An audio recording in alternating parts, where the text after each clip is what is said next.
Hello, and welcome to Bronze Age Monsters, the show where we wade into the weirdest and wildest waters of the comic books of the 1970s. This season on BAM, we're talking about the verdamped Amerikaner freaks of World War II, the weirdest warriors of all, the wayward werewolf, the dog-faced Dracula, the patchwork private, the serpent-haired surgeon, and their CO, Lieutenant Shreve. It's the Creature Commandos, and I'm Matt Howell. I'm Jacob Balcom. Thanks for joining us this week, listeners.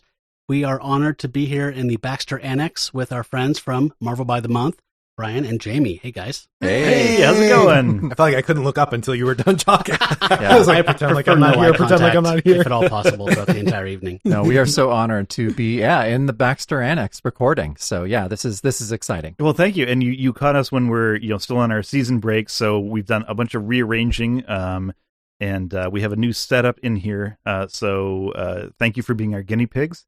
Yes. And I'm sorry if we totally mess up your recording. Yeah. Don't think that's possible. And I'm hoping I can snap a few pictures for the feed a little bit so people hear about us talk about it. I had people say, could you please take photos? I want to see this place you talk about. Oh, sure. Oh, cool. Yeah, absolutely. It was cool. Awesome. So one little change of plans. We did have a drink that was submitted by Greg from Appalachia, and we're going to try that out tonight. And we have to put that off for another episode because I could not find Peychaud's Bitters or Blackstrap Molasses. No matter how hard I tried, I went to 3 different liquor stores and 4 grocery stores. So we're going to buy some of these things from this guy I know, Jeff Bezos. And I'll ship some to you down to Klamath Falls. I'll get some and we'll make the drink later. But unfortunately, we can't do that tonight. Well, he's not on planet now anyway, right? That's right. Yeah. You got to time it just right. Yes. So we are going to back to a standby drink, a fallback, the Ramita Alteration. Oh. So It's an honor to be drinking the Ramita Alteration. Absolutely. Yeah. Maybe Ramita's best work. it might be. Okay, so we're going to be talking about Weird War Tales number 114, starring the Creature Commandos. This is cover dated August of 1982, and we have pencils by Ross Andrew, much like our last issue, but this time we have inks by Jacob. Yeah, it's an inker named Mike DiCarlo. So looking at him on GCD, his first confirmed credit is on The Brave and the Bold 179, where he inks over Ernie Colon's pencils. He would go on to ink some pretty important stuff like for DC, like the Judas Contract arc on Teen Titans with George Perez. Classic. And A Death in the Family with Jim Aparo. So wow. Okay. he's inked really cool people. Yeah. So I've read some people that kind of weren't a fan of his style with Aparo. They were just like, ooh, you made him too like cartoony a little bit. But I don't know. I mean, back in the day, I read Death in the Family and I loved it. And I love the art. I consider that, one of Aparo's best. Yeah. And I mean, Hitler looks great on this cover. Yes, he does. That's what really matters. And Hitler looks amazing. So I'm not sure how familiar you guys are with some of our drinking rules this season. Yeah. But we've got a lot. And this issue is actually pretty heavy on those. Yep. So here's a few of them. Every time Hitler appears, we have a sip. Okay. And I know we're having All right. strong drinks here, so you meter your own drink. Mm-hmm. Sure.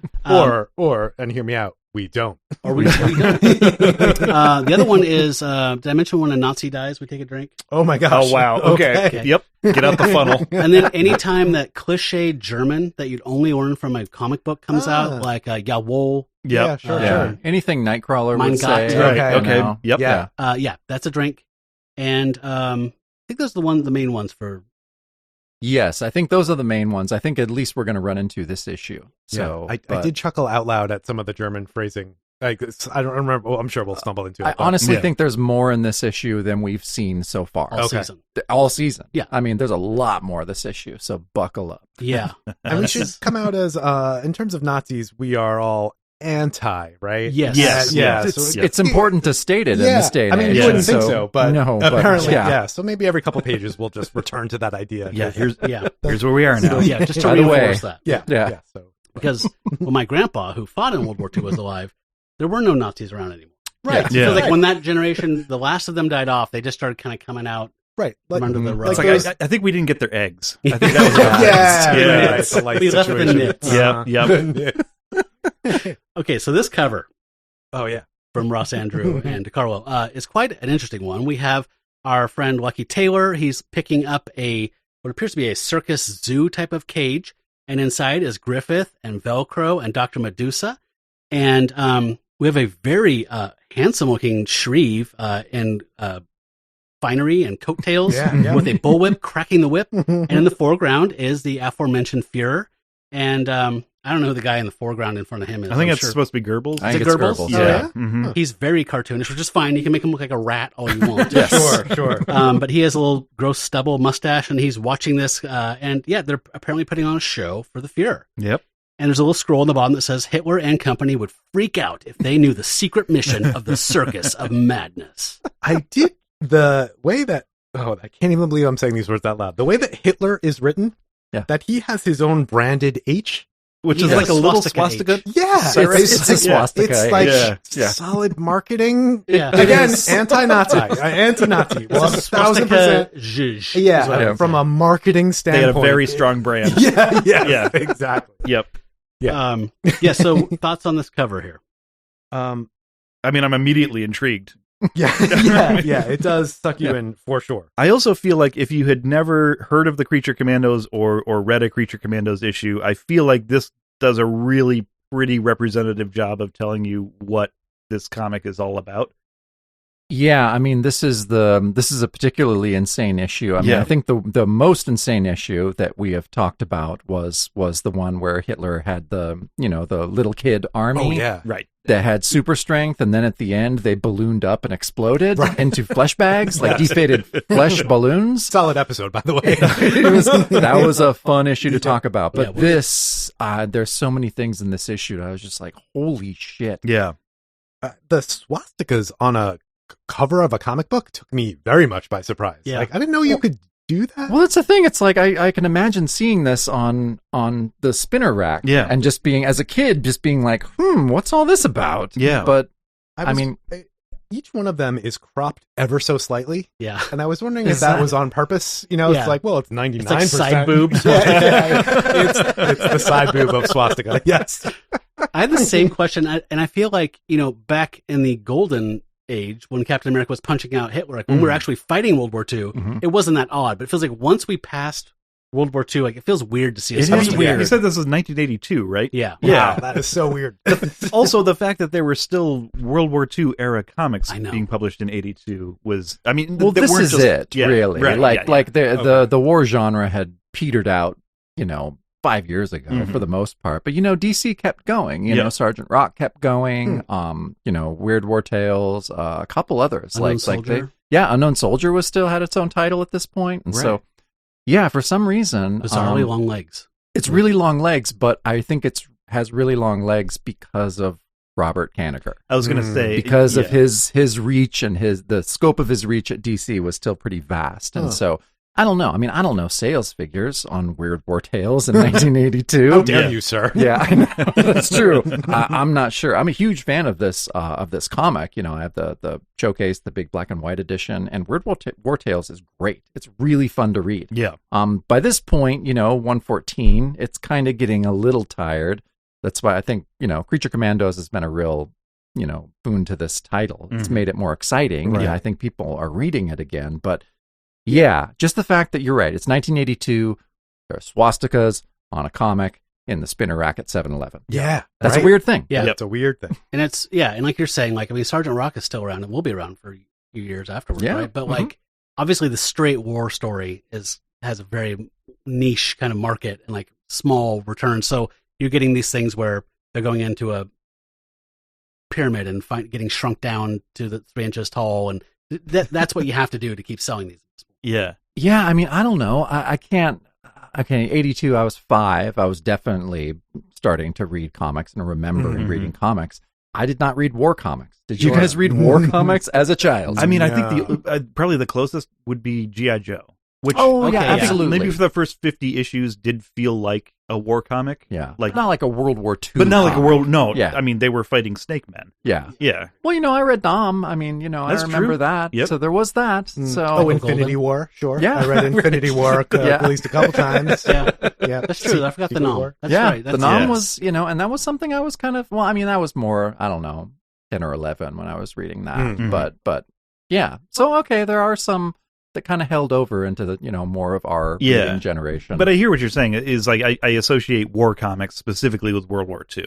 Yeah. You know, like, absolutely. Yeah. So, I mean, I know there were some set in Korea and some set in Vietnam, but I mean, really, when I think war comic, that's where, you know. Well, and Kanigher especially, like, you know, how many he wrote hundreds of these. Yep. Like absolute hundreds of issues of war comics. Also, I mean, there weren't a lot of Vietnam comics at the time because that was such a hot topic socially. Yeah. So almost all things were, I mean, even like the zombies and bands that would sing these anti-war songs in 1968 would make them World War I songs or World War II songs as these coded ways to talk about the horrors of war, but without being canceled, essentially, in their day. Yeah, definitely. So, yeah. Ready to dive in? Yeah, let's dive in. All right, so title of our story, we get this, we get the prologue, which is nice. So it says, on the balcony of his chancellery in Berlin with his vicious henchman, Adolf Hitler, Führer of Nazi Germany, who has plunged the civilized world into savage, barbaric global war, bursts into laughter. So this is him as a bad guy. It's so Hitler, weird. Bad guy. Just so the math is clear. It's right from So the jump. this Can't be confused. It's completely insane. So this whole thing, so it's great. So it shows, Hitler and his cronies, you know, on this balcony. I love how the page is kind of like bordered in skulls, which is something that Weird War Tales does a lot. Oh, is that like true? You know, well, it's even in, you know, if you look closely on some of them, even in the weird of the actual title, you know, when it's bigger, you'll see, but it's bodies. Dead bodies. It's really freaky. Wow. I like that the skulls around the border here have like snakes and rats in them, just so you're clear that it's bad death. Yeah, Right.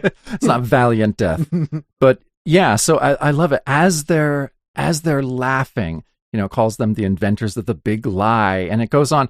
So Matt, you and I talked about this like so many times in this issue. Does Kanigher, you know, specifically talk about, you know, the horrors that Nazi Germany, you know, the concentration camps. It goes into real like detail multiple times in the issue. Yep.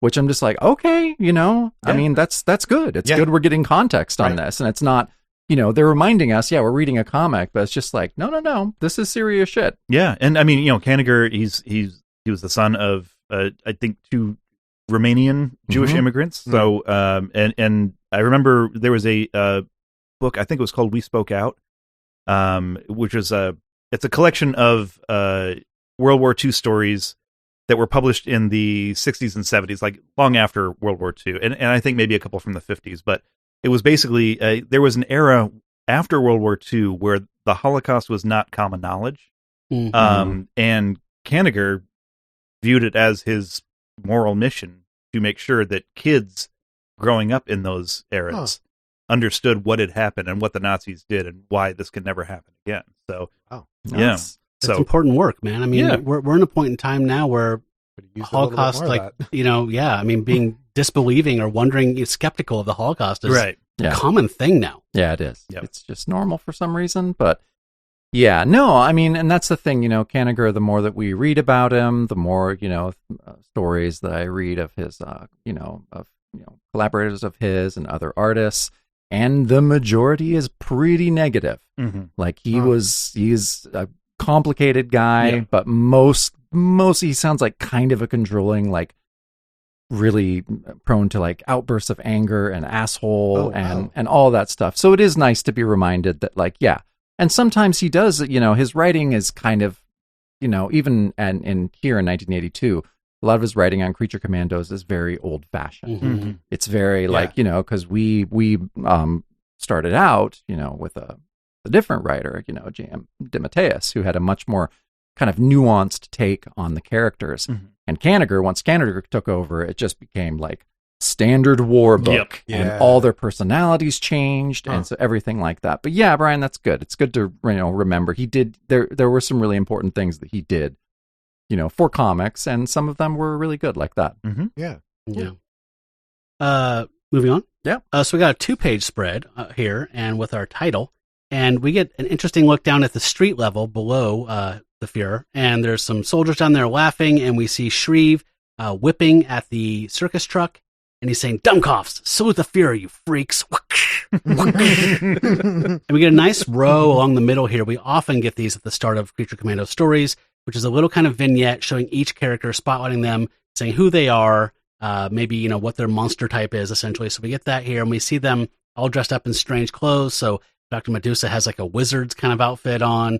Velcro the Vampire has a big ruffly collar with a polka dot clown suit on. Taylor is the strangest to me. He has like a plaid giant suit on with a big pink bow tie.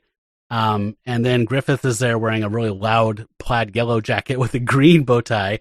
And then at the bottom we see, up again from Hitler's point of view, they're still saluting and laughing as the whipping is going on, and we get our credits, which we don't need to dive into because this is nobody that we haven't seen before in the book, right? We have Kanigher on writing duties, Julie Schwartz is editing with E. Nelson Bridwell's help, and we have the welcomed return of Fred Carrillo on pencils and inks, and Adrian Roy has been here the entire time, I believe. Yeah, Adrian Roy's been here the entire time, but guys, we are really excited to have Fred Carrillo back because, you know how we feel about the Filipino artists, and he is, and he's a little more of an obscure one that hasn't really gotten his due. Mm-hmm. And Matt and I have kind of talked about it and described his stuff because it's very just like, oh, he's like a pretty cool Filipino artist, and a lot of it is pretty, straightforward.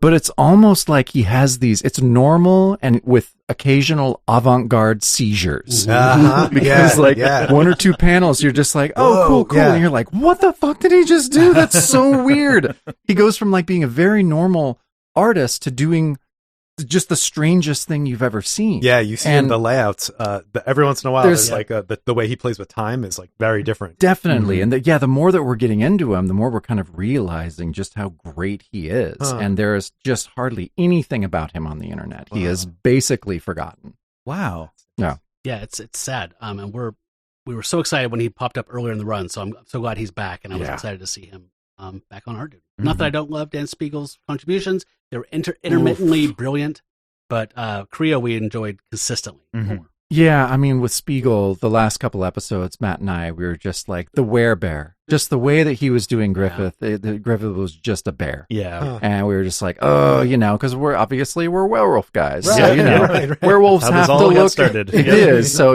we're pretty particular about our werewolves looking like wolves. Yeah. So, all right, next page. So we cut to 3 weeks earlier. So Shreve is leading the commandos on an urgent mission to France. He's acting like a psychopath, which is pretty much his personality now. It always has been, but Kanigher's really leaned into him just being, he's just getting worse and worse in a way to where his one note, all he ever does is just scream insults at the monsters, at the creature commandos, just calling them freaks, saying that, just the most horrible shit. That's his one note now. He's become a one note character. But the more that he goes on, especially like, I love how he's drawn in that second panel. He looks just like like the G.I. Joe doll or something. Yeah. Even the smile is so like kind of vacant. And, it is. Yeah. But that fits because he's just like, he has this psychotic laugh now that he does. Like he laughs, he makes jokes about the commandos, laughs at his own jokes, which we love those guys, right? Like anytime we can meet a guy like that, they're great. But he looks really weird here. He looks really weird here. I feel like he could just erase his word balloon and just like put anything in, like, for God so loved the world that he gave his only begotten son. Yeah. Like it could be a chick tract, it could be anything. It's just this generic Ken doll thing. Yeah, it's so weird. So yeah, he's saying like, I don't want you ghouls behind me. You give me nightmares. And of course he's smiling like bizarrely.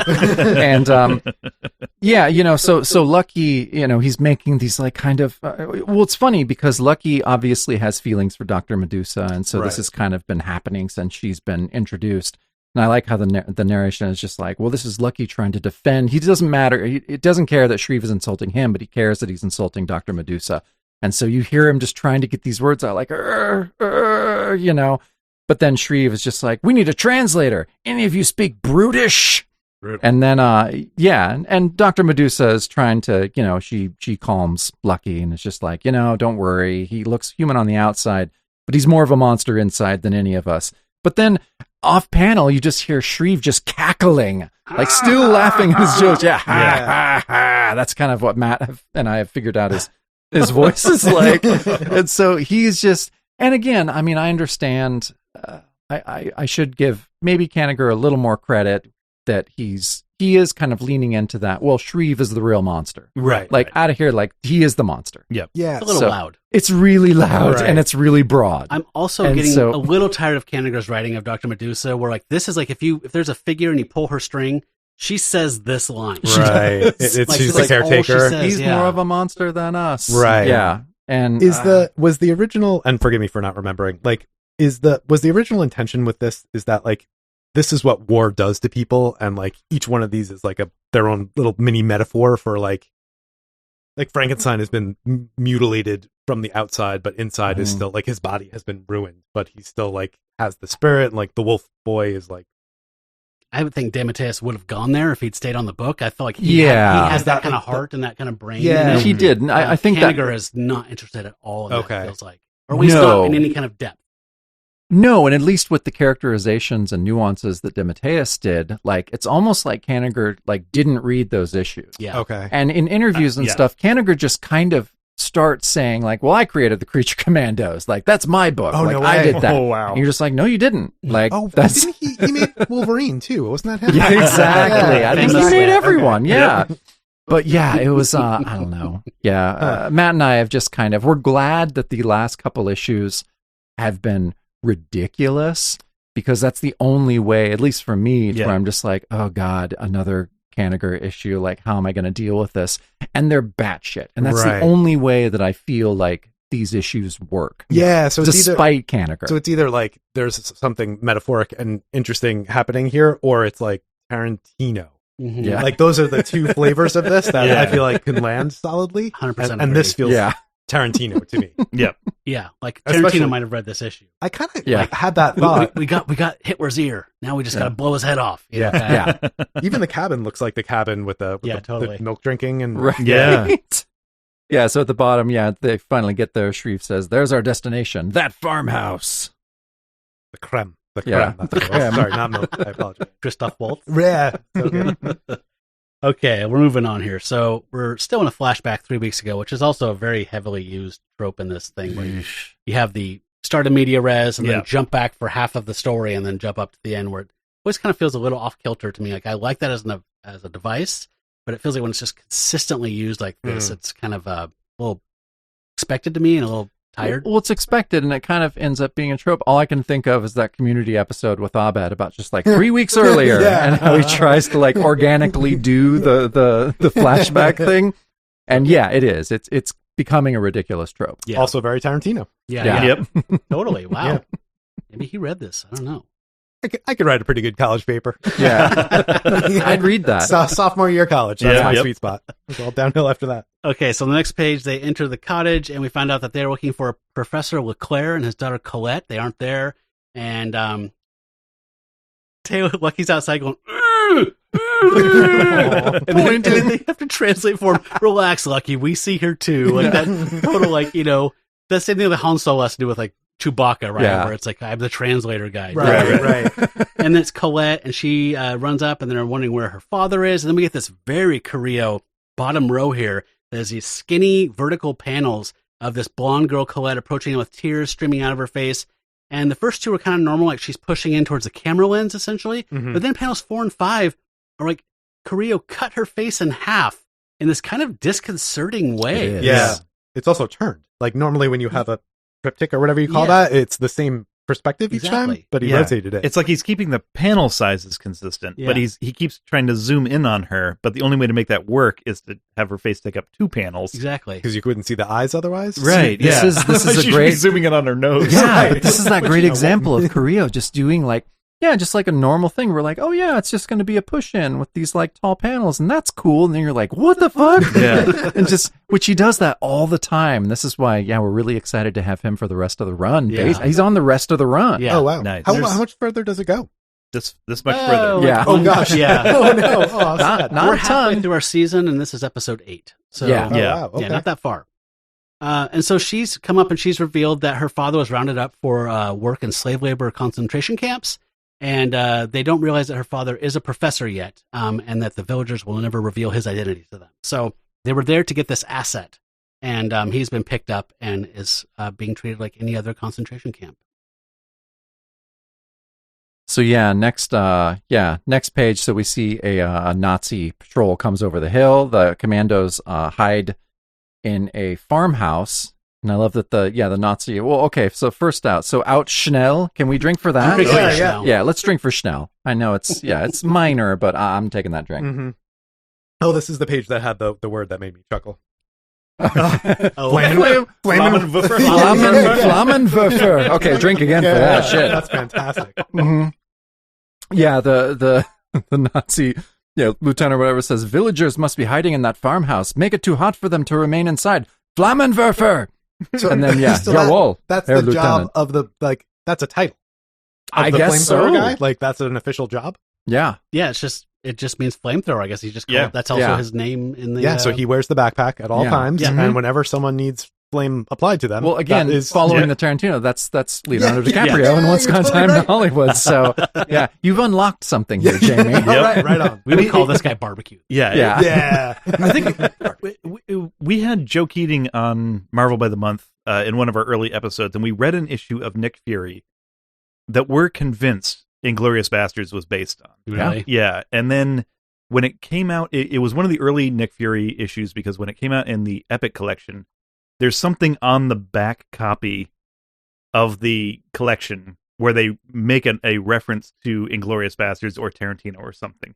Mm-hmm. So we're like, is this common knowledge? Are you, like, we thought we couldn't find anyone else saying this online. Or do we have someone at Marvel who's listening to our show and who's like in charge of writing cover copy for these things? It's it's not out of the realm of possibility. And I remember that. I remember listening to that episode. Yeah, and just being like, and that's what Joe does. That's what he does. Joe just has these insights. He's always looking for connections. Yeah, but I mean, it's clear. Like, you read this, you read any of these classic like World War II war comics. It's obvious Tarantino has just plowed through a pile of these in his time, and remembered that like they all stuck to some part of his weird Tarantino brain. Absolutely, yep. Yeah. So yes, the Flammenwerfer has started to torch the farmhouse, and we see Velcro saying they're just gonna stand out of reach and fry us, and then there's a big smash. Yeah. I just had huge Tarantino vibes with this whole section. Yeah, absolutely. So I'm glad you guys said something, because I was just reading too much into it. Not just me. Okay, so on the next page, a moment later, they say, hold your fire. They're coming out to surrender, and the commandos are starting to come out of the farmhouse with their arms raised. And they say, oh, this woman is armed. She must be a part of the Maquis band. And I had to look these guys up. Yeah, I did too. So this is cool. Interesting. So, very cool. I mean, how would you describe them? They were people that kind of retreated when they started scooping people up and recruiting them to fight for the Nazis once they were occupied. They ran into like the rural areas. They ran out into the woods and the hills, and kind of were this resistance group, like guerrilla fighters fighting against the Nazis. I found it absolutely fascinating. Well, I thought like the number wise, like looking it up, you're like, oh, okay, this is like 1,000. I think they reached 80,000 by the end of the war. Wow. You know, to where you're just like, oh, this is badass. You know, so these are these freedom fighters that escape into the country and would do raids and just like cool ass shit. Yeah, I don't know if you're Star Trek fans, but the Deep Space Nine, I think it actually started in Next Generation. I'm a nerd. Yeah. The Maquis were a Federation, like part of the Federation that was rebelling against the Federation, and they were like guerrilla fighters. Oh, that's cool. And they had a huge part in Deep Space Nine. Yeah. Yeah. Oh, that's awesome. Yeah, so they must have been pulling from that. So like, is that a Deep Space Nine rep? No, couldn't possibly be a Deep Space Nine rep. History doesn't work in that direction. So Dr. Medusa's surrendering, her arms are raised, and they say, these Maquis and their suicide charges, Herr Lieutenant. She might have explosives concealed under her headgear. Yeah, Herr Sergeant, take her turban off. And so they reach out, take off her turban, and we get this huge, beautiful panel on the bottom with this blazing red background. The snakes are free. They're pinwheeling around and hissing, and the soldiers screaming, and they're all just freaking out and losing their shit as she says, you should know better than to disarray a woman's hairdo. Sick burn. I love this panel. Yeah. So Dr. Medusa might be my favorite character in the Creature Commandos. But a lot of times the way that she's kind of rendered, and it's like, well, I mean, you got snakes that are like a foot long. Like, I mean, how dangerous is this really? Right. This sells it. Absolutely. Because it's three guys at once. Like, she's taking them all down. Yeah, exactly. Yeah, it's just like snakes exploding out of her head. Right. Like, what the hell is this? Yeah. clear highlight of the issue. So Yeah, and, and face biting too on top of that. Like, I love the face biting too. Yeah, no, and the expression on the soldiers is really great. Yeah, this is one of Carrillo's best panels of the issue for sure. So next page. So I do like this narration. It says, in superstitious awe, the SS troops filed wildly and frantically at the creature commandos erupting from the farmhouse. Okay, we got a Gott in Himmel, so drink. And let's combine it with Was ist los? And then, okay, so this, goddamn, I will never tire of panels like this one here. Just taking a step back sometimes, I'm just like, yeah, that's the Universal Monsters with machine guns. Yes.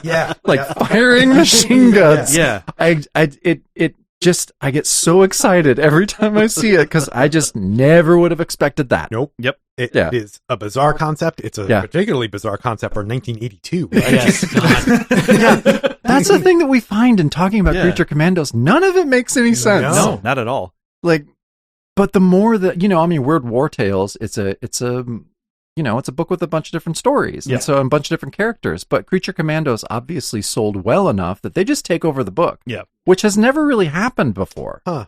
So I don't know if, sales figures are probably not, X-Men level at this point. Sure. But something about Creature Commandos, at least on Spinnerax, made the issues move. So yeah, it's really, really strange. Yeah, and like that all these monsters are representative of like the unconscious fears of people, right? Like vampires or aging or syphilis or something. Yeah. Like, they've all got their whatevers.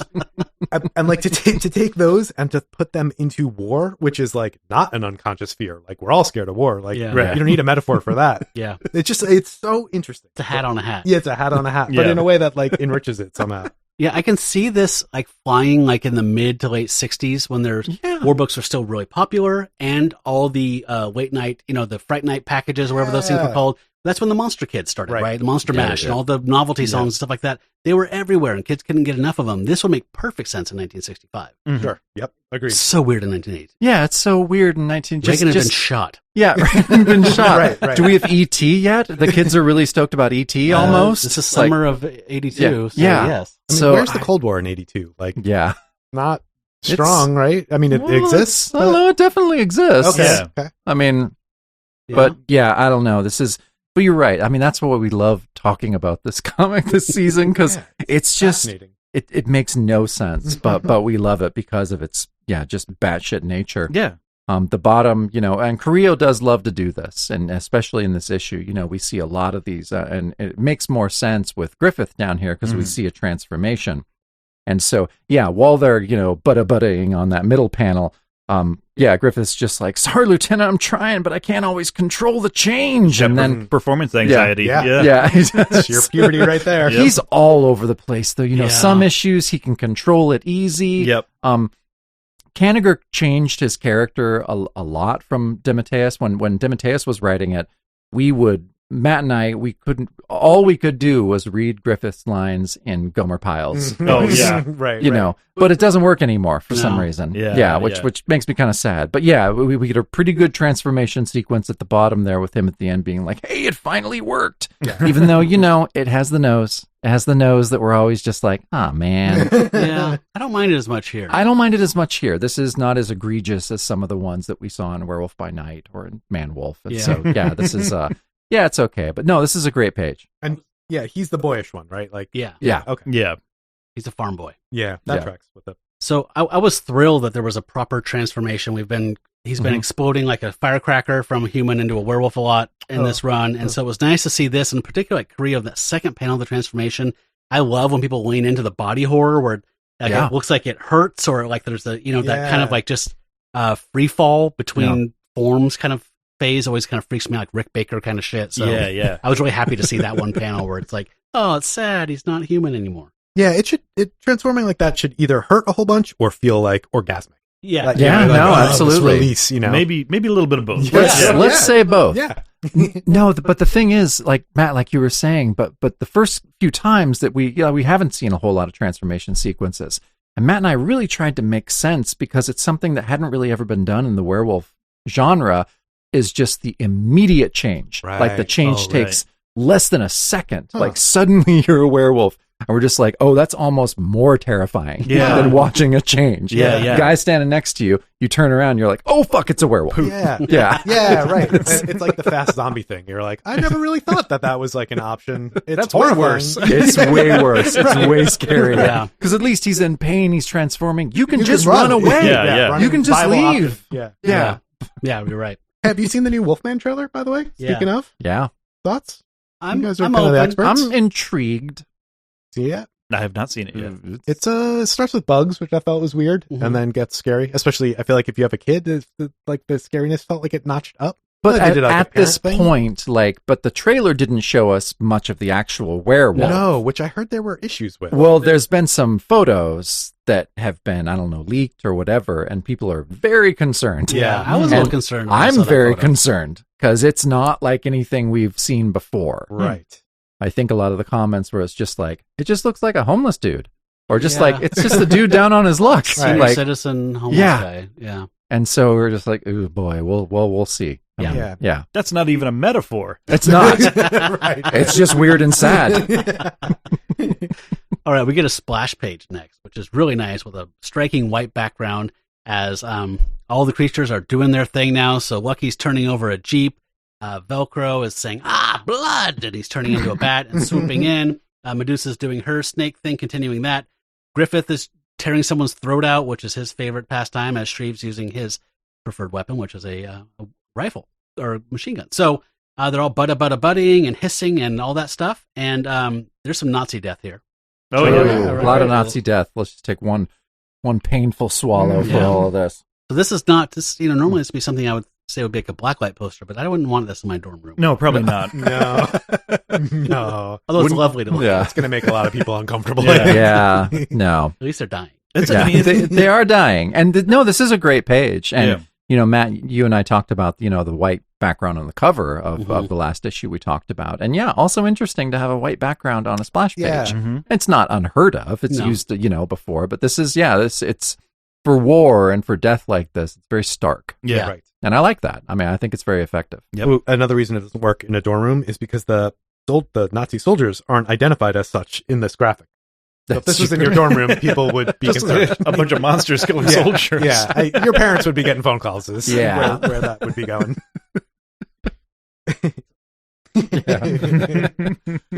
So I love it. So next page. So we love this, and this has happened before, which is good because it shows Velcro. He's a fucking vampire, and so he gets bloodlust, and so he is just chowing down on a Nazi, and Shreve's like, "Let's go, Velcro, Sergeant. That was a direct order. Read me." And Velcro comes up. He's wiping blood away from his fangs, like, "Please, Lieutenant, I haven't had a good drink in weeks." But then as this is happening, there's the poor little girl who's like, "Lieutenant, you cannot leave without my father." Of course, Shreve's like, "Sorry, mademoiselle. He must be on his way to Germany with the other prisoners by now." So he doesn't give a shit and is probably just turning away. But we have Dr. Medusa, as the sympathetic ear, saying, no use appealing to that monster, Colette. He has ice where his heart should be. One might say that he's the real monster. Yeah. Yes, one might say Yeah. that. You're right. Do you have a pen? I'm gonna write that down. Yeah, I know. Just the one note that, I don't think anyone has ever said, like Robert Kanigher, he can write women. He understands women. So, yeah. And then the last panel down there. But it's cool. Like, this is a layout. Like, again, a normal square panel layout, but then the panels just kind of stop. There's no, delineation. Yeah. Shreve and Colette, they're just kind of, standing in nothingness. And then you see the truck is burning, the Nazi soldiers are burning and dying and dead, and then they leave, and it's Shreve, most likely, is saying, "Half a mission's better than none." Yeah.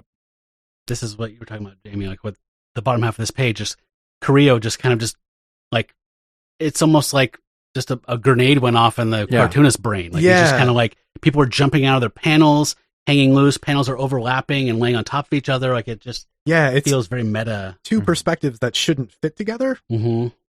But, and one's missing panel. Like, it's very interesting. Yeah, I but don't the know composition is beautiful. Yeah, Yeah. thank you. Yeah. It is. It's really beautiful, but like Matt was saying, it comes at strange times. Mhm. Like, I can't describe it any better as just a weird seizure. As someone with epilepsy, I look at this and I'm just like, holy shit, his brain just yeah. went weird. The electric impulses just went a little strange there. But every time that happens, something amazing happens. Yeah. And this is such a good example of that. Totally normal. Whoa, what happens? You know, and I love it. I just love it. Yeah, and I do like that it fit with the them leaving Carnage behind. Mm-hmm. Like I haven't. This is the first one of these that I've seen. I've heard you guys talk about it, but like that, like they're good guys, but they're not like heroes. So yeah, they're gonna leave a mess. Right. Yeah, bodies and fire and Yeah, these are all Nazis. Right. Which again, to be clear, we do not like. To be clear, you're right. We were supposed to say that every like other page, right? So we're going to double down say on that. 4 times now, or take 4 drinks now. And I'm with you. I did groan here when she's comforting Colette because again, she's been given like all the personality of the other creatures has been like taken away from them essentially, and there's kind of almost like nothings, ciphers. And now she's like the heart, the soul, the conscience, the mother of all this thing. She has all this weight to carry, and it irritates me. Yeah, because you've talked about that before, how we just don't hear a lot from the other commandos anymore. Yeah. They're almost mute now. They're almost mute, specifically Griffith. Like, we hardly hear anything from him. All he is a background werewolf. So, which was really disappointing. Yeah. Like, all the creature commandos had really cool personalities and traits. And DeMatteis was having them organically like grow together as a squad, and like really, it was so cool. And then Kanagher just like kind of erased all. Why did he leave the book? We don't really know, right? I don't know where he went. No what assignment that was. He was like, "Oh shit, it's 1982. What am I doing?" Probably. He's just but he goes on to do some of the greatest comics of all time. So I think it was Yeah, I imagine he left, right? Because I mean, Kanagher was already writing other features in this book, and so he just absorbed that writing duty when DeMatteis left. So I think that he had something he's more excited about. I think he probably felt like he came in and put all the pieces on the board and was like, I set you up for success. Someone can run with this, or not. Obviously, you see what what should happen next in this comic book. You'd have to be crazy though. Like, even an idiot could follow this. All right. So next page, Shreve's come back and he's debriefing to his superiors.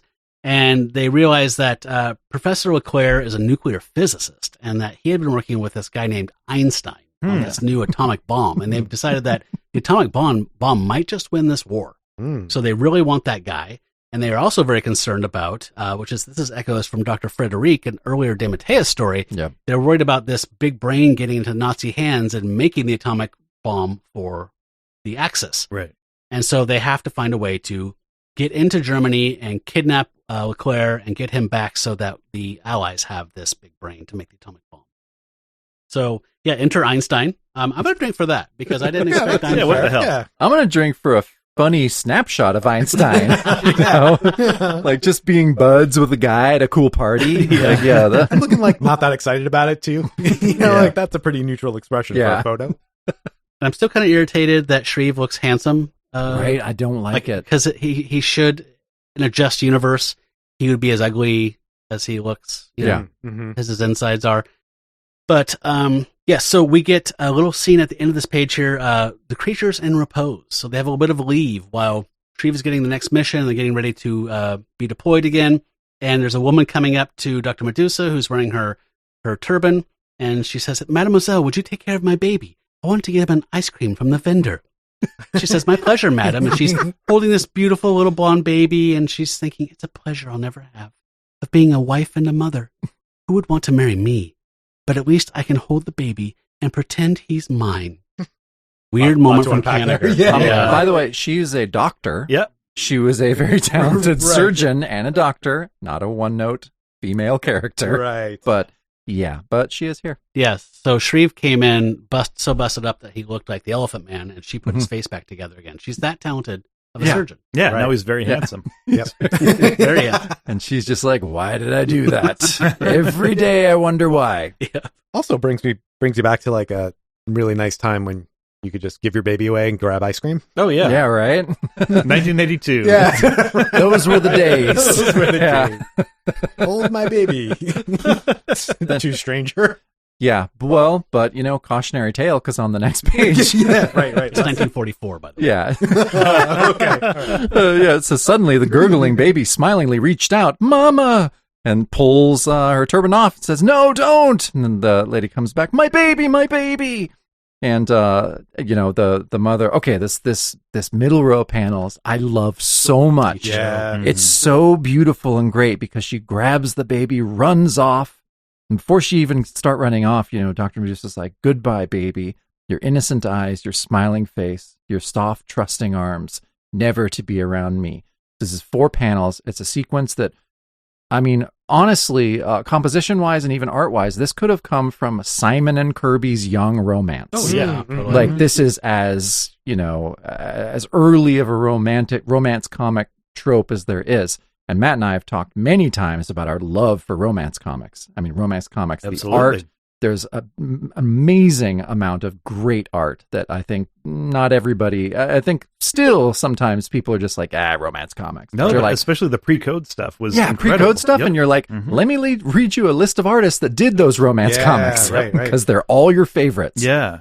But this is almost just, I don't know, there's something so perfect about the sequence, just like the single tear at the end and the push in as the woman is running away. Like, this is one of those Carrillo things. Adrian Roy's choices here from panel to yeah, panel. Also, the right. blue getting deeper and deeper, like, to reflect So her good. emotional state. Yeah. Right? Genius. Yeah. Yeah. I really feel like Adrian Roy, I think, genuinely loves coloring Fred Carrillo too. Yeah. Huh. And he's penciling and inking. And I think that it seems like I have a feel they really did work well together. Yeah. And she's the colorist for the rest of the run too. So it's like they really did some cool stuff together. And you're right. That's such a great note that she did there. Yeah, I think you're right. Now that you mentioned that, they lock in together creatively do. really well. Yeah. Way more than she did with Dan Spiegel. Yeah. We switch tack at the end. It says in another part of the park, we see Lucky doing his Lucky thing, looking very, very sad.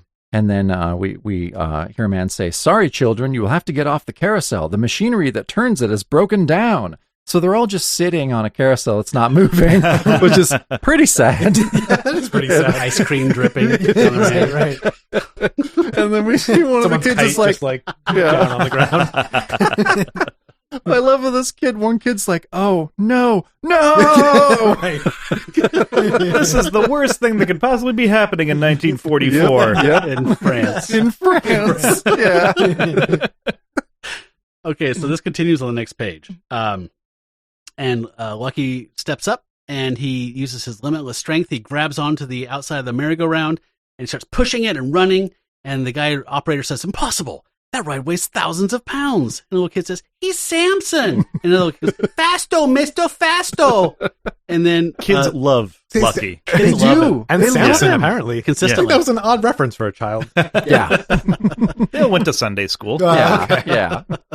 And some of the parents see Lucky and say, "Stop, you freak.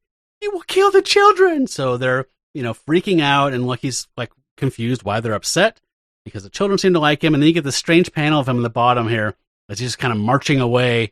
It's kind of lone figure, lone wolf walking off like, fuck these guys, but no one can hear him. So he just wanders off. And then we get this one single panel. There's Velcro sitting in a bar, and he has a glass of red fluid in front of him, and he says, "Tomato juice isn't the real thing." Yeah. So everyone's going through some stuff. Yeah, of they are. equal importance. and We sadness. all are going through some shit right now. I love that. That's like each one gets this little vignette, and he just gets this one panel, like Family Circus, like wah wah. Yeah. And then the last panel of this page is this beautiful portrait of Griffith and a blonde girl, and he's met a special friend, and they're embracing each other. It says Lux seemed to smile only at Griffith, so he's the one having the best day on leave. So Brian, you're right. The kids love the Commandos every time, even when Shreve brought them to the children's hospital. And Yeah. he's like, these kids are gonna just freak out, and the kids all love them. So I don't even know if we've really gotten into this, Matt. But okay, so there's been enough references made that in this world, the Universal monsters exist. Yes, Griffith is, they've made jokes like, "Oh, you're Lon Chaney," and Okay, we've had Bela we've had Lugosi Griffith, jokes. Right, yeah, right. there's Bela Lugosi jokes, all of these jokes. So again, I'm kind of jumping like, have these kids seen the Universal monster movies? Have they seen, Dracula or Frankenstein or any of those? Is that why they're maybe just like, cool, these are the guys from the movies, like Right. any of us would Yeah. react as kids. Right. If I saw Frankenstein as a kid, I would just be like, that's so badass. Exactly. It's just like, Yeah. this is great. So I don't know. I don't know if that's necessarily established, but I would kind of like to start imagining that. I think that's canon. Let's do it. Yeah. All I the second children have that. seen the Universal films and they're super fans. Yeah, next page we get another transformation, maybe not as good as the one before, as Griffith just says, and then luck changed for the man-beast. And as he's transforming, he's just like, no, not now. What a time to lose control.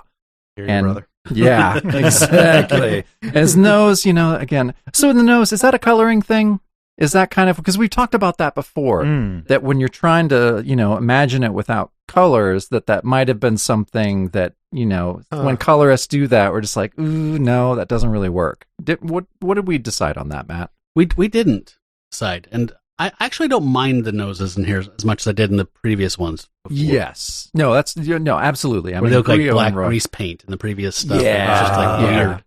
Yeah, no, the color's okay, but I like the eyes. The eyes in this transformation are really, really cool. Yeah. Certainly like a unique choice. Yeah. Just the shape.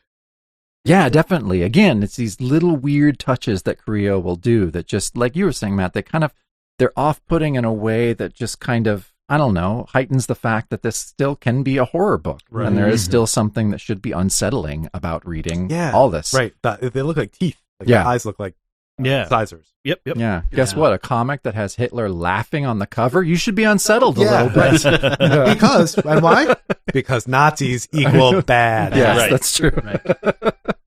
Where's that pen? Yeah. So, yes, after Griffith transforms, the woman runs away. Monster, you deceived me. And he's like, I can't help myself. Aw. I like that she's just mad that he deceived her. Yes, Like, she's right, not running right. in a Not the blind monster part. panic. Right. It's just Yeah. like, why should didn't have led if with you just that. would have told Yeah. me, it would have been fine. Right. It might have been Yeah. hot, but you chose to Yeah. I said, are you a werewolf? He said no. Yeah, right. The first question I ask on any romantic situation. Do you have any alternate forms? Yeah. It's not a bad opener, really.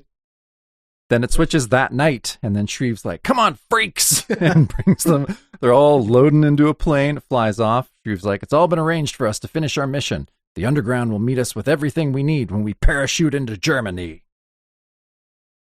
I like that last panel. I don't know why. It's like such a kind of common, like weird, like just this vacant, empty part of the base Mm-hmm. with them just in the distance. But it's just this monochromatic kind of treatment. I don't know why. It's like a haiku. It is like a haiku in a way, and it's Yeah, more, yeah. but I think that's accurate because the way that the sky and the clouds are drawn, it's more like a Japanese woodblock.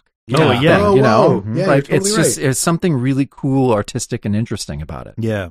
And not a flourish that was necessary at all. Nope. Not at all. Mm-hmm. Intra-Korea. Yeah. So the next page, we start with this beautiful panel from inside the plane. And I love this kind of weird vertigo-inducing where, like, you realize we're up above Griffith looking down out of the parachuting hatch. Yes. The perspective is And really you can, cool. yeah, the perspective is strange. And he's looking down on parachutes and some planes that are coming towards them, some Luftwaffe planes. It says enemy planes Stukas, I guess. I don't know that word. That's a German plane. Okay. So, yep. Well, there we go. I'm going to drink for Yeah, me that. Yeah. All right. Vocabulary expanded. So So yes, they're approaching the drop zone in Germany, and they're being met with some hostile planes. And then we see Shreve he's been wearing a red wool turtleneck up to this point. Now he's got this kind of like safari kind of red jacket on with an A on the thing. Do you think that stands for asshole? I don't know. It's a weird choice. Yeah. I would love for it to, but we've never seen that. So why Creo did that, I have no clue. Pretty sure it stands for adultery. Oh, okay. That tracks. So it's him and I think Lucky just beyond him, and they're both parachuting down and buddying at these planes. They take one down, scratch one, but the other will scratch us. And then below we see this really cool panel of Griffith like dropping out backwards and just free falling he hasn't opened his chute yet. Oh my And he's God. just shooting upwards at another plane. And he says, Gruß Gott! Great Yeah. God. We got a drink for that. It's, Yep. it's like Leprechaun in space. You know, like Yeah. just like what if werewolf but falling from a plane with machine gun? You Yeah. know, like And it's then, just such a level up. and then he alights to the ground as the plane is crashing and exploding. And Shreve, of course, can never compliment somebody else. Like, that's a fucking cool. He just did Matrix shit. Yeah. And what does Shreve say? What kept you? What kept you? Yeah. He says, Oh my God. and then here's a big groaner. A funny thing happened on the way to the ground. A fellow wanted to borrow some lead, so I obliged him. Oh, Great. God. That's Kanigher. That's Kanigher. Yeah. Throwing the Oh, my typewriter God. down the hallway. That's your joke. It's like Ugh. Yeah, but I really stayed on that panel of upside down werewolf with So machine cool. gun, Yep. shooting down a German plane. Fan It's like Squad that's hopes. Yeah, oh, God. aspirational. Seriously. So yeah, okay. So all right. So the top narration says, with the circus wagon truck furnished them by the underground, the creature commandos had traveled from one German city to another. Their bizarre fame even reaching Hitler, who had sent for them. So okay, Just jump So forward a like bit of 3 a weeks. jump. so Yeah. how many Yeah. weeks does it take to get fame that will reach Hitler? How long have they been doing this? Months? Hitler famously had his finger on the pulse of circus culture. He Yeah. was very an He's just like, enthusiast. more circus. Yes, Yeah, if he hadn't become chancellor, he would have really been an early influencer. Yeah. Yeah. Terrible artist, big influence. Yep. Yeah. Yep. Barnum Bailey and Hitler was like Yeah. maybe on the table briefly, but Boy, that could have really changed history. Yeah. Seriously. But you're right, Matt. Like I did that thing to where I'm like, so we skipped a page, right? Like, Right. Yeah. because it doesn't make any sense whatsoever. And then suddenly they're on the road for weeks at a time, and Shreve is just like we saw on the cover, and he's cracking his whip. Salute the Fuhrer, freaks! Yeah, I think the only And then- reason yeah. this works is because of the way the story starts. Like, Exactly. the- Yeah. Like, if you didn't know that they wind up impersonating a circus, Mhm. you'd be, This would be lost. you'd be like, That's true. They must have printed a page from another story here. Definitely. Yeah, yeah. But I guess I'm just used to a little smoother transitions yeah. from the 3 weeks earlier kind of thing. But yeah, so we jump right back to where the cover and the opening pages are. And so we get down there, Führer's one of his lieutenants says, my Führer, it is no easy matter for the concentration camp guards to liquidate tens of thousands of Jews every day. Laughter will lighten their burden. So we're just like, Jesus. Yeah. Like, this is one of like 2 or 3 instances in this issue where you're just like, oh my God, I Yeah. cannot believe. But, I mean, Kanigher, like you were saying, he's Yeah. doing really specific things like, hey, kids, don't forget. Yeah. Right. What is we're all having happening? fun here. Turn But the chair also- around. Turn the chair around, backwards. man. I'd like to rap with you for a minute. Yeah. Hitler loves that. He's like, yeah, let these monsters entertain the guards. And so, yeah, this is what they've wanted all along, it says. And so the creature commandos travel from camp to camp. So again, this is a drawn out thing. Yeah. These poor monsters are going like, well, how many more camps we got? Fuck, 6? Right. Yeah. Like, oh my God. This was all Who season booked this 5 tour? of Creature Commandos. Spinal Tap's supposed to be above Puppet Show. Yeah. Right. So weird. It's not a comic that I wouldn't read though. Like a No. 4-issue arc of like them doing that Oh, yeah. Yeah. in the right hands would be The right hands. That is a- specifically, Yeah. I mean, this is not a terribly large distance away from the day the clown cried.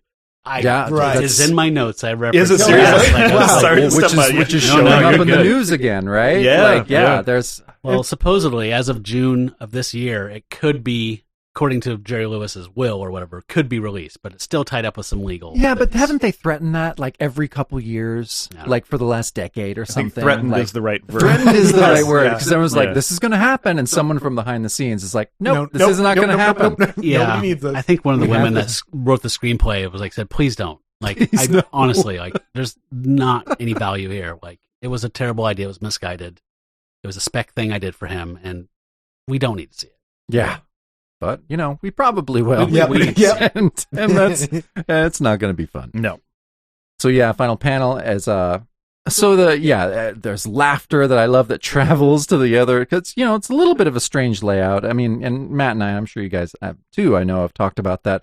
When you need arrows, You need arrows. Something's gone wrong. You've done something. when you need arrows. So there's a lot of arrows. I don't know that they needed arrows though. They didn't. Well, So this is the problem whenever you have like multiple panels on one column and you have one long panel.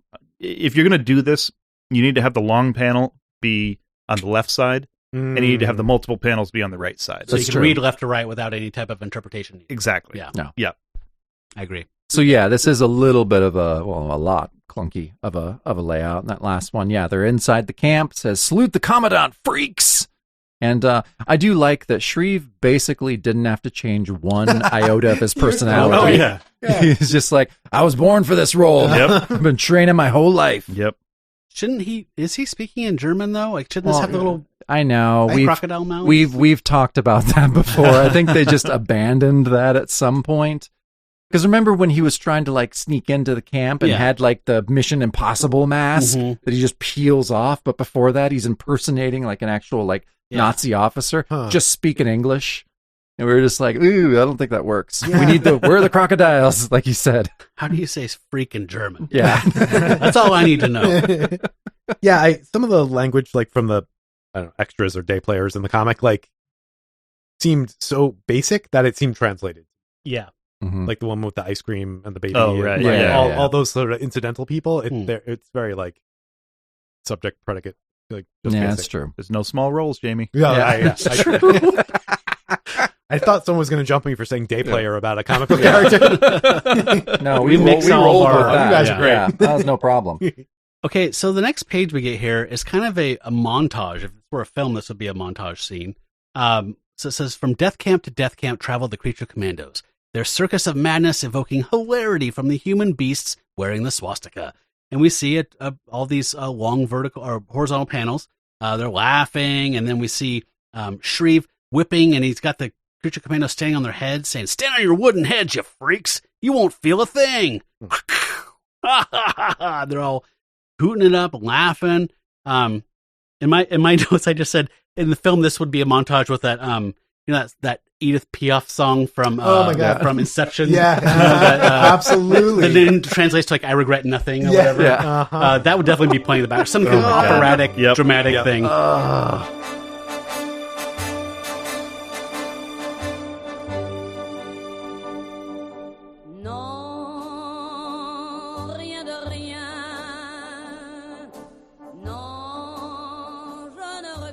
And then the bottom row, we get this very strange little montage here of three different members of the Creature Commandos thinking about Leclerc, Professor Leclerc.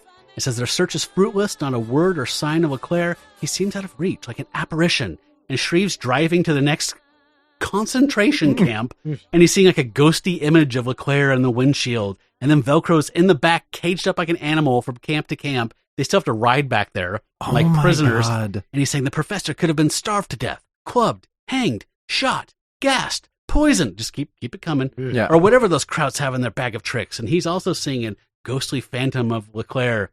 And then finally we see the truck going over a bridge, and in the water there is an image reflected of Professor Leclerc looking up like this kind of affable water spirit.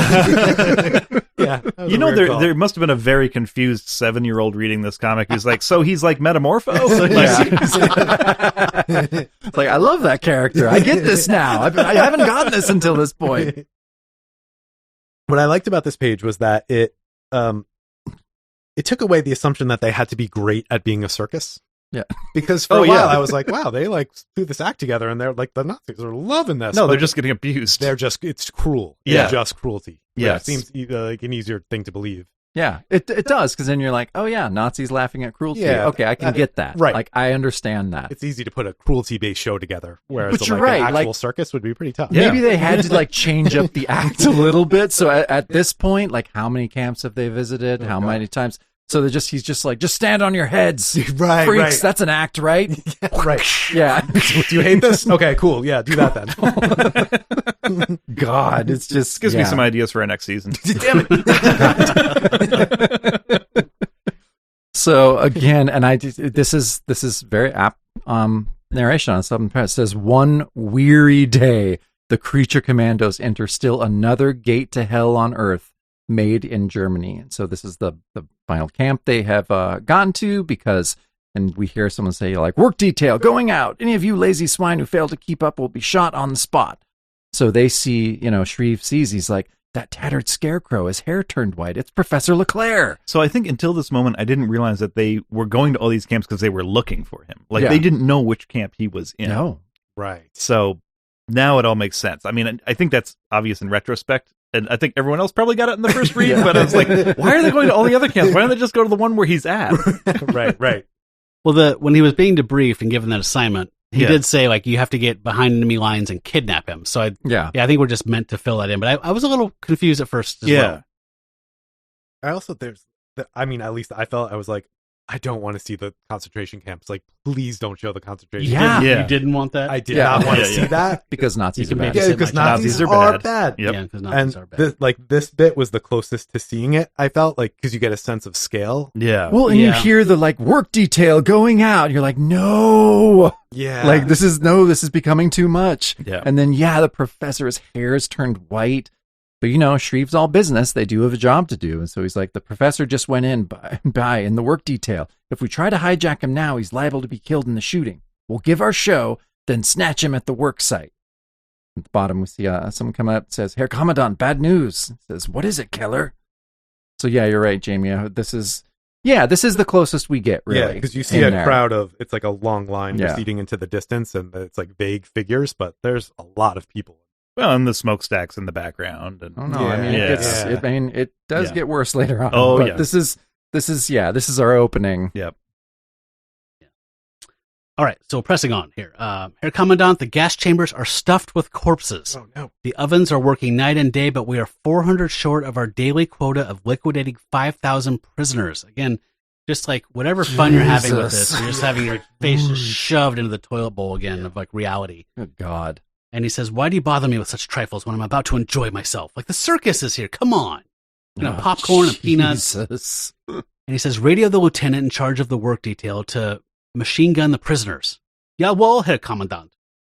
And then from inside the truck, it says, the professor's in that work detail. We can't wait. You know what to do, says Shreve to the freaks in the back. And so Velcro opens up a crate, and they start taking out machine guns and passing them down. Pass the machine gun, pass the machine gun. That's great. From a false bottom on the floor of the cage. And then Lucky busts open the bars, and they say, tower gunners, riddle the monsters. So I like how they were aware that these are actual monsters. Yep. There's this famous monster troop coming through town. Yes. And they're surprised when they break out and start wreaking havoc, particularly the Patchwork Man. Right. Yeah. Right. Yeah. So, he comes out and starts firing, and the guys in the tower start rat-a-tat-tat-tatting, and, all hell's breaking loose now. So, next page, we just get, we get a pretty incredible action page, courtesy of Fred Carrillo. So, just everything's going down. Dr. Medusa, his snakes are biting this guy's face. The monsters and Shreve are, gunning down the Nazis, which I just need a double drink. I kind of need a double drink at this point in the issue. Yeah. So I'm just like, oh, God, just still bad, horrible shit that I never expected to read in a comic is happening. So, and no dialogue on this entire page. Mm-hmm. Yeah. Only sound effects. There's one word balloon. Yeah. Yeah. It's pretty amazing. And again, the choices that Carrillo makes are so cool. And again, he really kind of consistently is having a lot of his most artistic things happen in the middle of pages in this. And so especially here where we have, we have a little triptych there. And he keeps reversing the direction, which I think is fun. Yeah. So it's very first he's leading your eye to the right, then to the left, then back to the right again. Wow. Yeah. It's a good trick. Yeah. I love that Dr. Medusa is sticking with this, making it personal, keeping it personal. It's like a knife. You kill somebody with a knife, you get really up close. Right. But I'm concerned that this isn't scalable. Yes. It's one-on-one kind of treatment. Yeah. You need to be budding. A little bit. So at least supplementing. Yeah. Right. I mean, she's going for the officers. Yes, that's true. Well, that's true. You're right. She's getting the brass. And she's throttling them, which does make me very happy. Yeah. So there's some catharsis going on here, or like vengeance. You get, especially from the last page, which was like just the most brutal bit of information that we've heard. Yeah. Besides maybe the liquidation. Let's take a look at that next page. Hold on. So I do have one criticism of Carrillo here. This final panel on the bottom, I don't think this was the best choice to convey what's happening here, because we're up in the air and we're seeing that Lucky is machine gunning the machine gun tower and shooting the supports so it's collapsing. I feel like that story could have been told visually better from on the ground, like Looking up. or even just directly across so you can kind of see it falling. I felt it was an unclear. I had to kind of parse it and Same here. figure out It's what was exactly happening at first, which to me is always a failure. That's true. No, you're absolutely right with that So panel. I mean, he's killing it. He killed it just above, so that's fine. But I thought that could have been done. I'll talk to him. because that's the note we'd like to give about this whole issue. Yep. Nothing else. So Pick your battles. no notes except.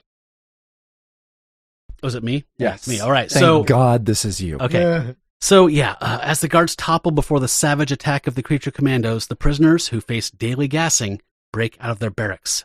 And so the prisoners are free. They're getting some machine guns from fallen soldiers. And is it Shreve that says escape to the woods? Yeah, he's in the truck there saying escape to the woods. And he's telling them to run. And they say, fuck that. They say, after we've avenged our murdered comrades, our slaughtered women and children, our grandparents, our mothers and fathers. So they're just mowing down Nazis. That's a Yeah. Mm-hmm. well earned. And Shreve says the commandant's aide got away. He must have radiated the work detail about the executions. We may be too late to stop the massacre. So Leclerc is still in play, and he's still at risk. And in the middle, there's a cliff and a bunch of soldiers lined up, and it says at the work detail site, and they're just being shot and killed en masse and falling into this pit. And the leader there says, hurry, move up to the next line to be executed, okay, or we'll be here all day. So they're just mechanically murdering people by the dozens. The next line steps up to replace the first, and Leclerc says, look to heaven, my friends. And another man says, the heavens are silent. And a third says, earth and sky are blind to the Holocaust. And then the last panel is a close-up of that same Nazi commandant. He says, riddle those babbling Jews. I feel like you don't need most of this page. Yeah, it's Like, we kind of already hit those notes, and they were upsetting the first time. Well, and we then need to see that Leclerc is seconds away from being killed, which is the... upping of the tension. Yes. Yeah, but also, I mean, I mean, the top of the page is great. You want to see Yeah, you're concentration camp, Over. Right. mowing down their captors. Yes. Like, that's great. Right. But the middle two panels are just so goddamn brutal. Yeah, and definitely. it just is, it's heartbreaking and really devastating to read in the middle of this comic. Yeah, it's tonally so difficult to know what to do with this. Yeah, Because it you're like, is. this is fun. Look at these monsters doing Yeah. monster stuff. And then it's like, but wait, seriously, Holocaust stuff. And you're like, ugh, like Frankenstein clown. Holocaust. Yeah. I mean, God, it's just you can see Kanigher's dueling desires here. Like he's there's something he very much wants to get across, but also he's writing a book about monsters fighting World War II. Yeah. Like, yeah, so he's like, but this is the thing I really need to show you. Like, right, I need to traumatize every kid who read this so that they don't grow up to be like this. right. But Right. I mean, as much shit as we kind of give Kanigher for being kind of a crusty old, Yeah. writer that just works on tropes, like this is brutal. Yes. But you're right. This Yeah. is important. Yeah. Right, as brutal as it is, especially for any kid that picked up this issue. But, Yeah. But goddamn, they're never going to forget it. Yeah. And man, and like you said, that's what Kanigher wanted. And I think this is the first comic I've ever read that has someone say "riddle those babbling Jews" in it. So Yeah. yeah. I mean, So holy brutal. moly! Yeah. Maybe it's- Mouse, but Yeah. I mean, Right, like, right. Yeah, But exactly. that's the level, Jeez. right? Like, Yeah. Yeah. to put this in the same to put sentence this as to put this monster soldier comic on the same level as Mouse is crazy. Yeah. Yeah. We didn't know back then that there were good people on both sides. Right, right. Yeah. But we do now. Yeah, fine Yeah. people. Yeah. Ugh. So next page. So Shreve crashes the truck into the Nazi vehicle. The commandos jump out shooting. I love it. Yeah, Shreve says, "Hang on, freaks. We'll give them a show they didn't expect." Good for him, right? Like, Right. even he gets a little moment. He's finally just Yeah. like, okay, but even he has to, again, how many shows have they put on? How many weeks Right. have they done this for? Right. Like, I would think out of everything, probably even more than their transformation by the government as an experiment, this has to be the most demoralizing thing any of them have ever done Right. and will ever do. Has Yeah. to be one of the most demoralizing things a human being Yeah. could ever do. Yes. That's Is why be in this circus, Yeah, going I would- to concentration camps. I would Right. take a decompressed thing like you were talking about, like because Shreve made Griffith drink water out of a dog bowl. Like Right, know that right, like right. Yeah. he degraded them like in ways we can't only imagine. So Yeah. Yeah, it's just How different would this story have been if Jack Kirby had done it? probably a lot different. Probably a lot different. Yeah. I think there'd be a lot more Nazi murder in it. Right. Yeah, which is Yeah. I don't know. I mean, Kanigher does it, and Kanigher, Yeah. in all of his stories, I feel like it'd be Nazis a lot are more murdered. one-sided. Yeah, I Yeah. think so. Which Kanigher is he's preaching what he wants to in this issue, which is great. Yeah, and yeah. obviously is something that we are behind. Sure. But yeah, you're right. I mean, I think Kirby would be a little more rightfully so brutal. Yeah, in a lot of what you do? ways. You show them going through all these shows, and then at night, everyone's asleep. The monsters sneak out of the cage and get to kill a couple Nazis. Yeah. Just Right? a little stab. Just Yeah. a little stabby. Yeah. God. Just a little something for them. Yeah, Yeah. right. And that's how you're like, all right, they're entertaining them, but like, there's a cost, Yeah. even Yeah. if it's not well known. Or at least disabling the machinery or Yeah, something like yeah. that. Like slowing Gasoline, down the yeah. Saboteur. Exactly. Yeah, so yeah, the commandant's like, cut down these brutes. And then, honestly, I think that third panel is my favorite panel of the issue and maybe of the run, to where you just take this out of context and just pop it on Instagram. Not on my, You know? not on my bingo card. Yeah, no, it is one of those things. You're just like, yep, Universal Monsters dressed as circus performers. Yep, shooting machine guns, killing Nazis. And we've seen it so many times, this issue. Like Matt and I we're getting so overwhelmed with it. And any of our new shirts, we just want them all to just say butta butta butta butta. like we even we do. We freely use it as a verb now. We're just like, they're butta buttaing again. And so and it's great. And so there's this big gunfight, and then last panel it says the patchwork monster with inhuman strength seizes the enemy truck. And I love this. So think of Lucky, the most sensitive of the commandos, having to experience what they have experienced. I'm just going to say for 2 months. Yeah. I think that's fair. Right. Yeah. And so finally, he is turning over this truck, and he's actually saying a word, the first word he said, really, Whoa. to where he's just like, murders. Yeah, you feel that moment. Oh, it's It's heartbreaking. earned. It is totally earned. So yeah, that was this page felt good after the pages that we had, to where you're just like, yeah, this is what we needed. Yeah. We need all the Nazi death. Yeah. Great page. Yeah, it is. We get kind of a cool Spidey Super Stories layout on the next page. Yep. Just 3 big panels, and it continues that action. So, oblivious to the fire pouring at him from the machine gun, the mute giant hurls the executioners into the yawning grave, dripping with the blood of their helpless victims. Wow. So the vehicle's being overturned. The machine gunner's still firing as he's going ass over tea kettle. And then we get this, again, another one of those surreal moments where we're looking up at Lucky, and he has that giant comical bow tie on and the loud plaid jacket. Like an avenging statue, he looms. And then we cut in really close to his face a misshapen mask. Creo kind of handles him a little differently. Like, he's definitely more monstrously patched together and stitched up than Spiegel did. Okay. It seems like.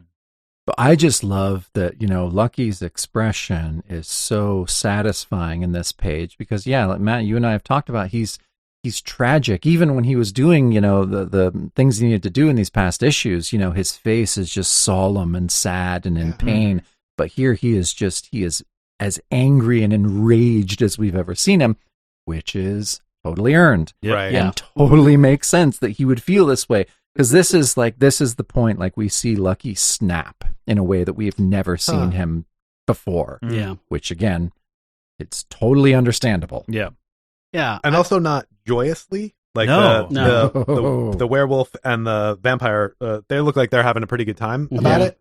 But that would be out of character from him for Lucky. Yeah. Like, he hates this. War has ruined him. Yeah. Right. And so he doesn't take joy in it, but this is righteous. Yeah. I feel like this is another opportunity where there could have been a little bit of more, like another beat. Like, maybe like a panel or two showing Lucky before he went to war. Like as a human, or showing, like you were saying, some of the stuff that they saw that we had to just skip right past to get to this thing. Like, it still works, but like we unpack it and kind of get the import of it and the weight. But I think there was an opportunity there to show something, another beat that even made this more heavier. Yeah, I like that. Yeah, just a flashback even just a frame of him pushing a kid on a swing set or something. Yes. You know, just Exactly. like humanize him for a second. No, you're right. Yeah, that would have been a really cool beat to add. So next page. So the narration reads, the rest of the creature commandos explode with bizarre rage at the ruthless butchers with their swastika armbands, the most ferocious symbol of evil known to the world. So I do love Kanigher's really upping his narration and stuff. And he's really just like, he's just shown you these awful things. And so I do love that, like, the tension and the way that he's doing this. I mean, I really like his writing in the last couple pages of this. Yeah. Like, it's really, really effective. Yeah, because he's writing about something he actually cares about. Yes. Yeah, he does. And you see him and you're just like, God, and it's really affecting just reading this stuff. And then, we see Dr. Medusa again, coming down on one of the commandants. Velcro does something that he's done multiple times before, but it feels really good here. Yep. Because it's just like, this isn't so much of a bombing raid, only one egg, but it seems that's all I needed. And again, we see these, it's kind of a brutal shot of these Nazis being grenaded, because their bodies are being ripped apart. They're shredded, Which again, all this makes sense, and all this feels good and earned because of the shit that we have seen in the previous pages. Right. So this is great. It's very cathartic, and it's really effective. Jacob, I didn't notice until you called it out just a minute ago that his writing, like you said, like he's never used superlatives. No, he hasn't. Like he's so buttoned down and reserved in his writing that's this kind of hard-boiled blah blah blah thing. He's never done this where you can, like you were saying, it feels like he's personally Invested, angry and invested. Yeah. Passionate about it. And you're right. We have not seen that before with Kanigher. Yeah. Like, this is different. Yeah. And it's, it makes me just be like, okay, yeah, like you said, he's writing about something obviously that he cares about, and obviously that all of us should care and do care about. Yeah. And so, You mean this clown is, outfits, right? yes, and clown outfits. Yes. Clowning in general. Yeah. But it's just, no, I did. I love that. And it's in my notes just being like, wow, the writing is really getting intense and great. Good call out. Yeah. So we get another panel at the end. I mean, it's just also just the ridiculousness. They're still in their clown outfits and all this is happening. Rip them off. No, it's And such that was a choice. weird. No It's time. such a weird choice. You want to keep the jackets, fine, but like the bow ties, ties and could have been ripped everything. off. I mean, it's great, but this I also like. This page, it made me very emotional. Like a lot of beats on this page. Yeah. Especially that last one where Lucky is standing above them and it says the odd prisoners reprieve from a nameless grave. And the prisoner's saying, no human possesses that strength. He is like the golem, the powerful creature fashioned by a rabbi centuries ago to aid oppressed Jews. And it's just like, Jesus, make me tear up. Yeah. Like, it's amazing. So in the previous page, like, I made a note as like, oh, this is like a golem metaphor. Mm-hmm. And then the next page is like, okay, well, never mind. That's a cool connection on Kanigher's part. Oh, yeah. It really absolutely. is. Yeah. Like, I know. I mean, we haven't badmouthed the guy, but I mean, we've had problems with him. Sure. As every one of his artistic partners has had problems with him. Yep. You're in good company. So we are in good company, but goddamn, I got to give the guy credit on this issue. Yep. Okay, we're at the last page here, folks. Street says, come with us. The underground is waiting to pass you on the escape route to safety. And they say, no, we will stay.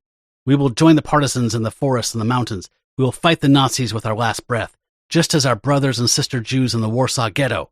The Holocaust consumed us, and no one listened. If it happened to us, it could happen to anyone. It must never happen again. As they're taking up the arms and see now they're guerrilla soldiers all of a sudden. Right. Damn right. Once they're free, they can fight. And we get another split page here, split panel thing, two panels divided, right? One panel divided into two panels, sorry. It says, Professor LeClaire, we are monsters. Why do you not shrink at the sight of us? Dr. Medusa asks him. And on the bottom, he says, beauty is in the eyes of the beholder, mademoiselle. To me, you are all beautiful. And then the last panel here is a shot of them walking up a beautiful hillside in the country with a tree in the foreground and a squirrel watching them leave. And it says end. Yeah. I mean, this is, these last few pages, we have not seen anything like it this run. I mean, it's very powerful. Yeah. Which again, I never would have expected from Kanigher. But I was probably selling the guy short, like you were saying. I mean, he cares about this. He has personal stakes in this. He knows exactly how awful all of this was. Well, and so, yeah, all the dialogue at the end here is just heartbreaking and beautiful. Yeah, and I think you see this time and time again with, Marvel, DC, books. With being you have guys who are writing 3, 4, 5 books a month, and they're journeymen. They churn the stuff out, but every now and then everyone's got their thing. Like when they, even the most. I mean, I hate using words like hack writer or things like that, but like even someone who is just filling pages for a paycheck, there is a thing that is just the thing that matters to them, and every now and then when they get to write about that thing, all of a sudden you realize it's like, oh wow, like you actually are a great writer, like you have this in you. It's just that something about the demands of this industry and the production required of you don't ever get to show that, So, I mean, Kanigher would, in a different business, maybe you would have gotten more consistency out of him. Maybe you would have gotten more varied stuff, or maybe it would have just been this. Like maybe he would have just gone all in on, on that. So, well, I think you're right, and I mean, a lot of journeymen, and this was their business, and they had to churn out product. And Kanigher was famous, like his artists, had a very difficult time with him. Yeah. The editors at DC loved him. Yeah, really, because they were just like, oh shit, we need a 6-page story now. And he's like, oh, I'm writing something. He's like, okay, we'll come back after lunch. Goes to another typewriter. Yeah. Bangs out that story. It's just like, here you go. And then he goes right back to work. Yeah. Like, and so the editors were just like, oh shit, this guy's very valuable to us. Oh, interesting. And so, yeah, I mean, and and the collaborator he worked with most, I think, would be Joe Kubert. Yeah. And he, they got along fairly well. Like I mean, who knows? I don't really know the relationship, but everyone else like really shit talks Kanigher. Joe didn't. Yeah. And for the most part, and I mean, they created Sergeant Rock. They did all of their greatest work they did together as a team. Yeah. And so, yeah, I don't know. I mean, who knows? But I feel like, like you say, I mean, when he's writing about something he really cares about, it shows. Mm-hmm. I think the difference maker here is I think that he can go into autopilot when he's writing a Sergeant Rock story or whatever story, and that's fine, right? It's muscle memory to him.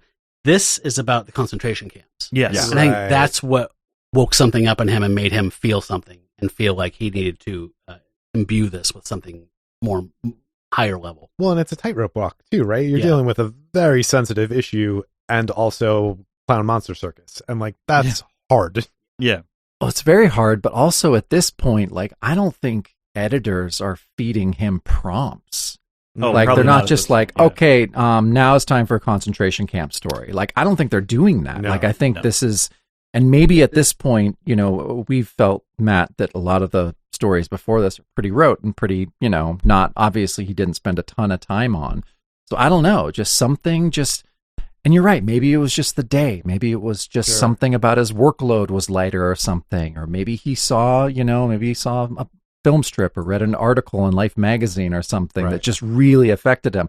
Because he chose to do this story. We don't know why, but he chose to do this story, and he chose to, I mean, rightly so, and obviously really care about it. Mm-hmm. But you're right, Jamie, what a weird tightrope to make yourself walk. Yeah. Right. No one told him to do this. No one told him. Yeah. So it's so weird. But again, after reading this issue a couple times, writing the notes, thinking about it, I was just like, well, goddamn, stuck the landing. Kanigher did something really amazing this issue. Yeah.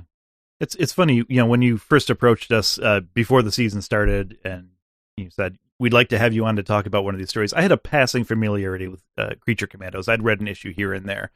And just going by the list of story titles that you gave us, I was like, oh, we'll do the circus one because we have a running thing at Marvel by the Month, which is that Stan Lee must have, like, something bad must have happened to him at a circus. Because every time a circus shows up in Marvel Comics, things go horribly wrong. Which you're right, and is hilarious. Yeah. So we're like, well, this is fun. We'll get to do a bunch of circus gags. And then it turns into a concentration camp story. It's like, okay, well, there go all my yucks. Yeah.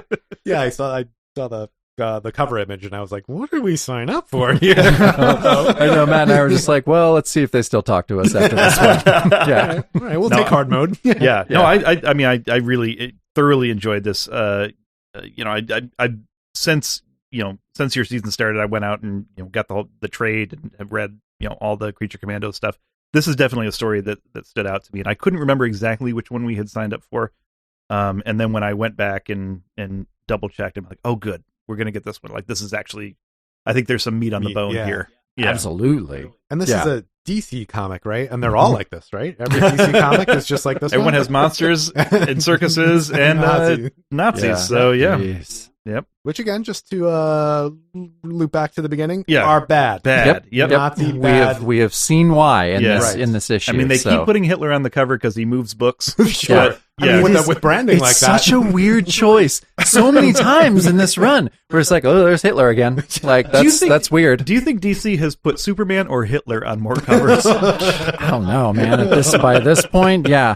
Okay, well, here's the other thing. Like for reviews, if people, give us a review and send in a review, we'll give them some buttons. Sure. And so I've been making Creature Commando buttons. Oh yeah. And we've got a couple of the issues, and my wife has a little, like circle that we'll trace that is about the size of a button. We'll be cutting them out, and we're just trying to like do faces. And I think it was the issue where it was like the little Nazi children soldiers, and we were just like, okay, cool, let's cut out all the monster faces, and we're like, well, that's like 12 circles, and then we're like circling all the rest. I'm just like, oof.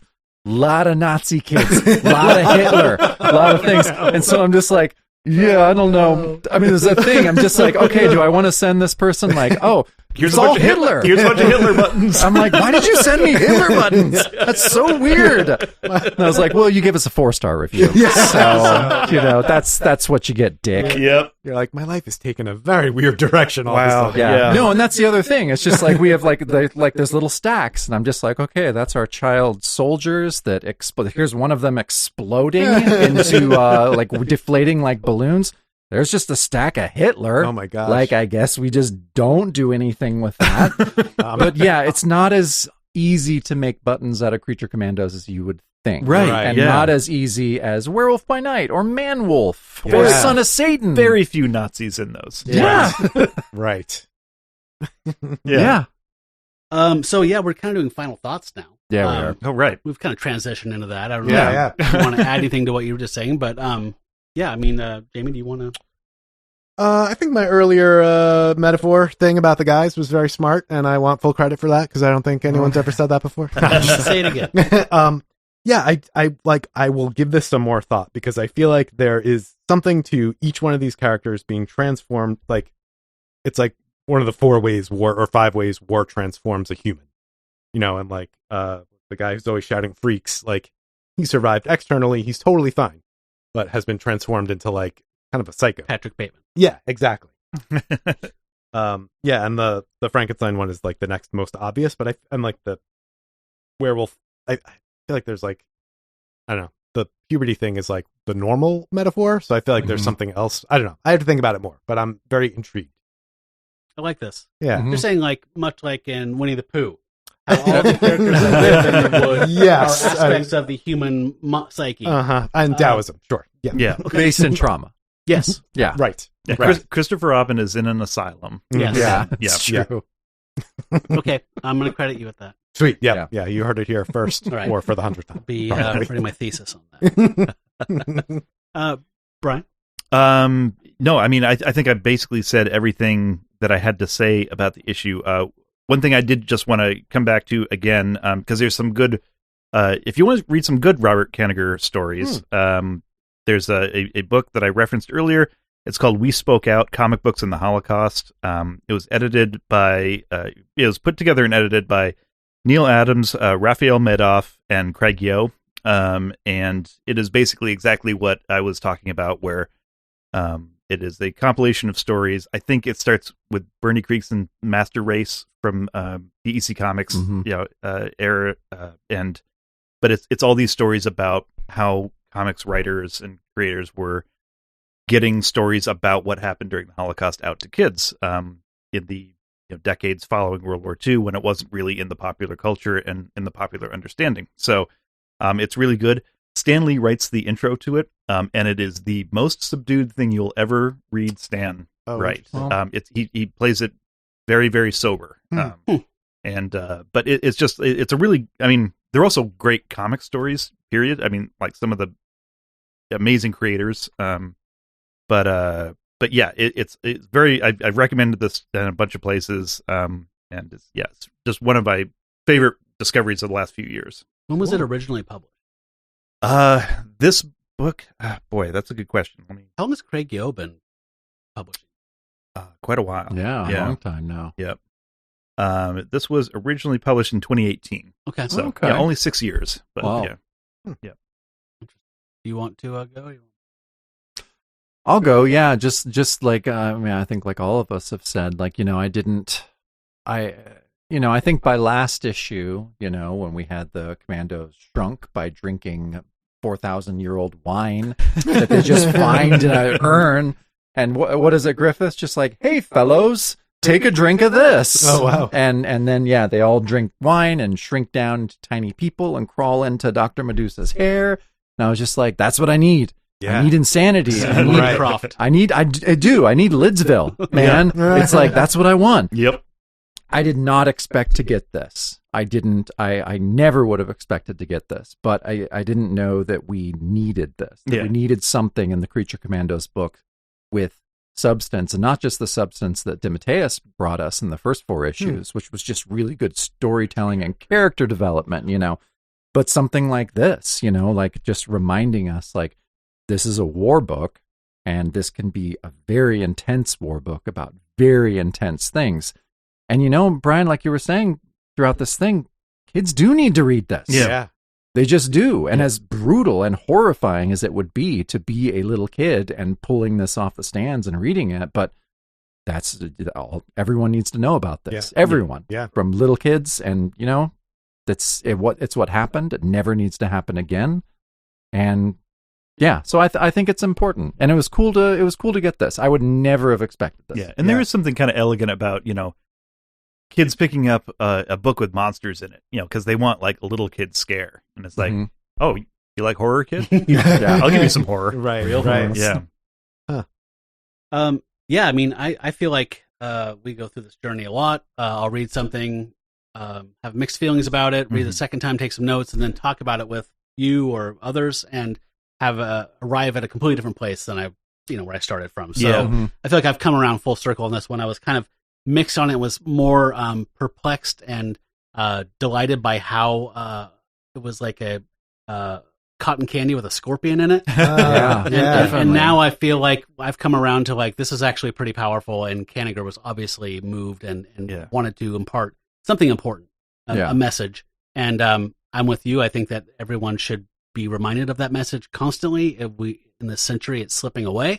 I think Mouse has been banned in quite a few school libraries around the country, so we're going the wrong way with history and remembering and preventing things like this from happening in the future.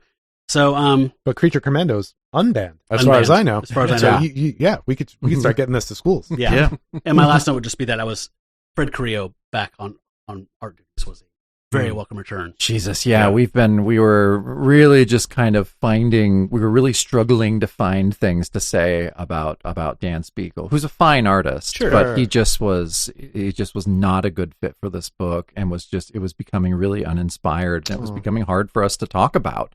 And just the fact that Carrillo's back, his work is so strange and beautiful and well done and odd, and just everything. He's such a unique artist. And sadly and unfairly, the history of Filipino artists, there's just not a lot of history recorded about it. They obviously, Matt and I have been saying this for years now, they have not gotten their due. Still, they were not given the books that everyone else was given. They weren't given superhero books, because they're just like, no, that's not for you. Like, go on these lower tier books.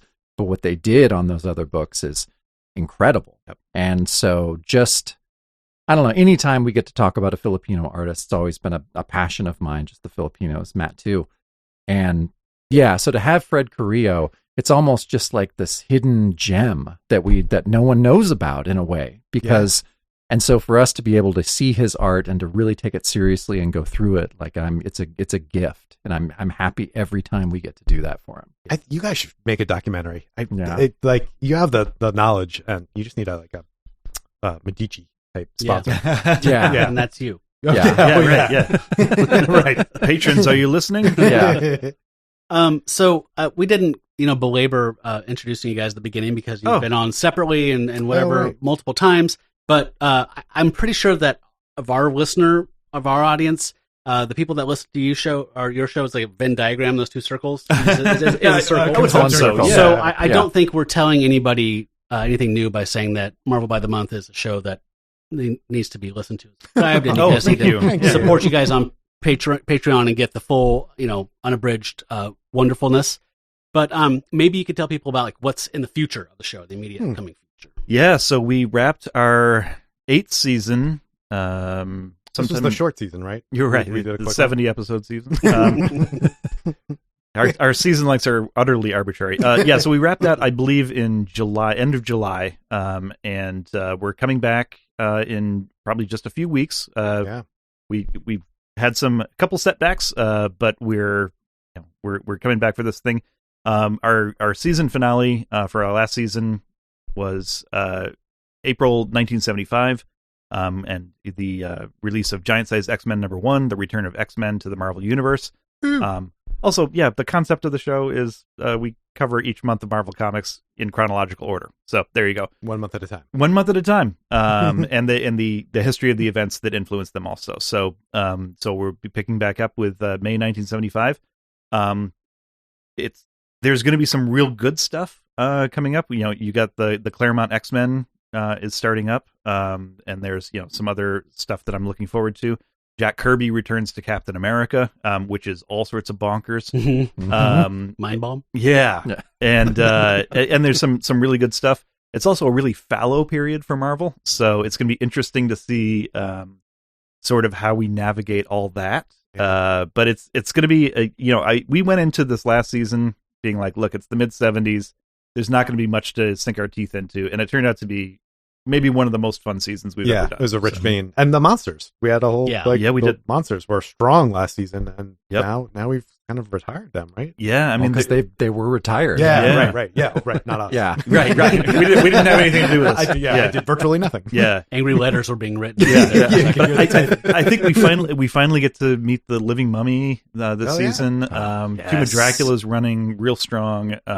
Werewolf by Night's still going. Son of Satan. Morbius is about to lose his title, so terrible. So it's all good. Yeah, it was a really fun season. There was just so much in there, just so many things that like either went somewhere or didn't go. I don't know. It's all fun. It's all fun. Wonderful. Many of our show's listeners support the podcast by becoming Patreon members. There are several tiers of support to fit every budget. The most popular one, however, is Pack Member. That's $5 a month, and the Pack members get access to the full archives of the audio and video versions of our bonus show all the way back. I think we just published episode 97 or 98, so there's almost 100 episodes of us talking about weird movies that are paired with this stuff. Music, we like obscure music, Jacob's Tales from the Library that people love hearing about. We do Kickstarter catch-up where we read comics that we backed on Kickstarter and review those and show the art. All kinds of stuff. There's just countless things. And there's also gated content that the tiers below $5 a month don't get.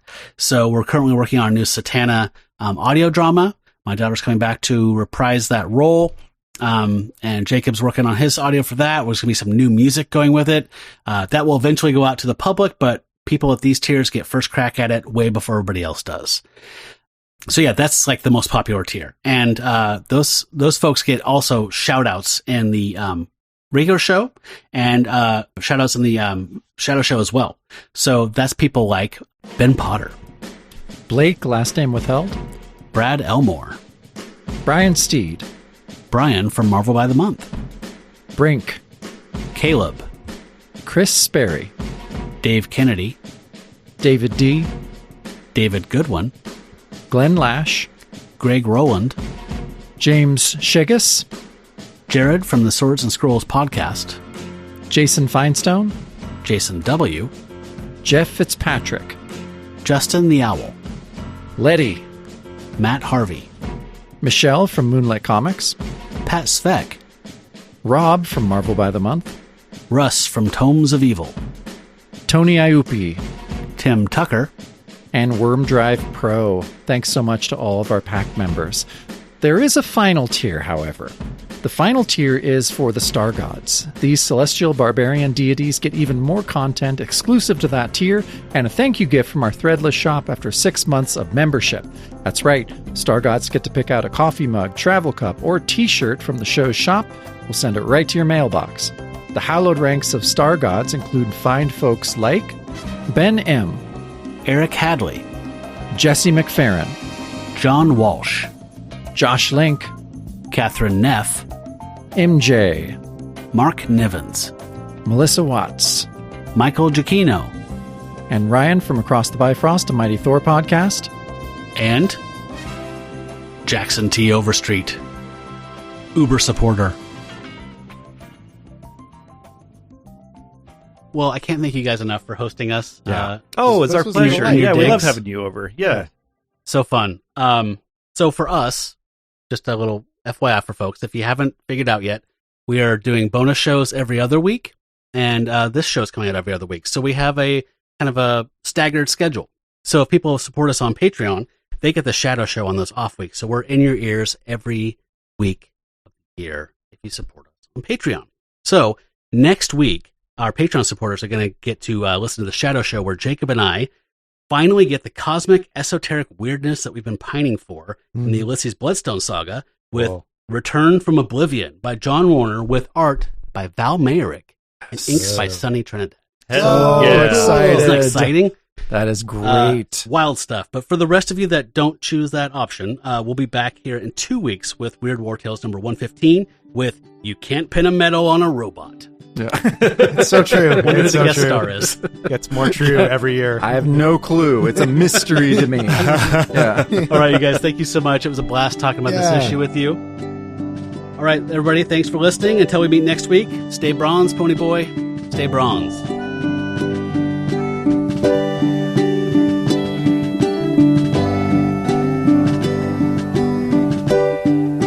Many stormtroopers are counted among the prisoners taken, but looking far from Hitler's conception of supermen.